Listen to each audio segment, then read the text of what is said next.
আসসালামু আলাইকুম প্রিয় শিক্ষার্থীবৃন্দ, আশা করি তোমরা সকলেই খুব ভালো আছো। আলহামদুলিল্লাহ, আমিও অনেক ভালো আছি। আশা করি তোমরা সকলেই ভালোভাবে পরীক্ষা শেষ করেছো। এখন তোমাদের পরীক্ষা তো শেষ, তাহলে এই সময়টা তোমরা কি করবে? চিন্তার কোনো কারণ নেই। আজকের ভিডিওতে আমরা আলোচনা করব পরীক্ষার পর করণীয় বিষয়সমূহ। দেখো, এসএসসি পরীক্ষার পর যে সময়টুকু পাওয়া যায়, অনেকেই এই সময়টুকু অবহেলায় নষ্ট করে। হ্যাঁ, তুমি অবশ্যই ঘুরবে, আনন্দ করবে, তবে এর ফাঁকে তুমি যদি কোনো একটা স্কিল অর্জন করতে পারো, তবে তা তোমার ফিউচার লাইফটাকে অনেক সহজ করবে। এই ভিডিওর শেষে আমি বলে দিব কোন 5টি স্কিল শিখলে তুমি অন্যদের থেকে এগিয়ে থাকবে এবং যা তোমার ফিউচার লাইফটাকে আরো সহজতর করবে। সো চলো আমরা আজকের ভিডিওটি শুরু করি। পরীক্ষার পর করণীয় বিষয়সমূহ।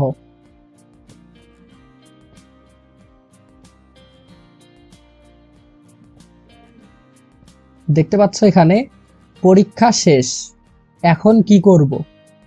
অর্থাৎ তোমাদের পরীক্ষা শেষ, তোমরা এখন যে বিষয়গুলো করতে পারো: বিশ্রাম নিবে, মানসিক চাপ কমাবে। অর্থাৎ তুমি কেমন পরীক্ষা দিয়েছো, রেজাল্ট কি হবে, বাবা মা কি বলবে, পাস করবে না ফেল করবে, এসব চিন্তা মাথা থেকে ফেলে দাও। পর্যাপ্ত পরিমাণে বিশ্রাম নাও এবং মানসিক চাপ কমাও। পছন্দের বিষয়ে মনোযোগ দাও। ভবিষ্যৎ পরিকল্পনা শুরু করো। অর্থাৎ তুমি ভবিষ্যতে কি করতে চাও, তোমার স্কুল লাইফ শেষ, কোন কলেজে ভর্তি হতে চাও সে বিষয়ে পরিকল্পনা শুরু করো। কলেজের পড়াশোনা শুরু করো।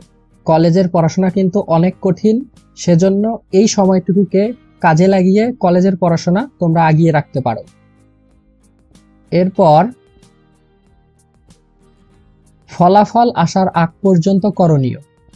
অর্থাৎ যতদিন না তোমার ফলাফল প্রকাশিত হয়েছে তার আগ পর্যন্ত তুমি এই বিষয়গুলো করতে পারো। যেমন নতুন কিছু শিখো, যেমন কম্পিউটার, ভাষা কোর্স, বিভিন্ন ধরনের স্কিল ডেভেলপমেন্ট। কোন 5টি স্কিল শিখলে তুমি অন্যদের থেকে অনেকটা এগিয়ে থাকবে সেই স্কিলগুলো আমি পরবর্তী স্লাইডে তোমাদেরকে দেখিয়ে দিচ্ছি। এরপর রয়েছে বই পড়ার অভ্যাস তৈরি করো। দেখো, আমি এর আগের স্লাইডে বলেছি কলেজের পড়াশোনা শুরু করো। অর্থাৎ কলেজের পড়াশোনা যেহেতু অনেক কঠিন এবং সিলেবাসটাও অনেক বড়, সেজন্য তোমরা এই সময়টুকুতে কলেজের পড়াগুলো আগিয়ে নিতে পারো। অথবা যাদের স্বপ্ন বিভিন্ন বড় বড় নামকরা বিশ্ববিদ্যালয়ে পড়ালেখা করা, তারা অবশ্যই এই সময়টুকুতে সাধারণ জ্ঞানের বিভিন্ন বিষয় অথবা ওই বিশ্ববিদ্যালয়ে কোন ধরনের প্রশ্ন আসে, কিভাবে পরীক্ষা হয়, এই বিষয়গুলো নিয়ে একটু পড়ালেখা করবে। এরপর রয়েছে পার্ট টাইম কোর্সে অংশগ্রহণ করো। অর্থাৎ বিভিন্ন ধরনের ছোট ছোট পার্ট টাইম কোর্সে অংশগ্রহণ করতে পারো তোমরা। দেখতে পাচ্ছ এখানে যেসব স্কিল শিখলে অন্যদের থেকে এগিয়ে থাকবে। অর্থাৎ এই স্লাইডে আমি আলোচনা করব যেই স্কিলগুলো শিখলে তুমি অন্যদের থেকে অনেকটাই এগিয়ে থাকবে। শুরুতেই এখানে দেওয়া হয়েছে বেসিক কম্পিউটার।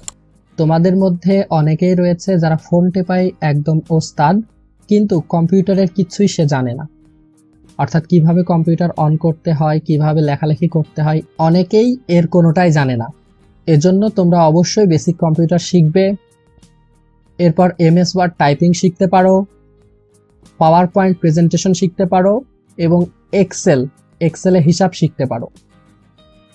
দেখো, আমি এখানে যে স্লাইডটি তৈরি করেছি এটিও কিন্তু মাইক্রোসফট পাওয়ার পয়েন্টে তৈরি করা। অর্থাৎ পাওয়ার পয়েন্টের কাজ শিখেই কিন্তু আমি এই স্লাইডটি তৈরি করেছি। ইউটিউবে অসংখ্য প্লেলিস্ট আছে, অসংখ্য ভিডিও পেয়ে যাবে তুমি MS Word, PowerPoint, Excel এগুলো শেখার জন্য।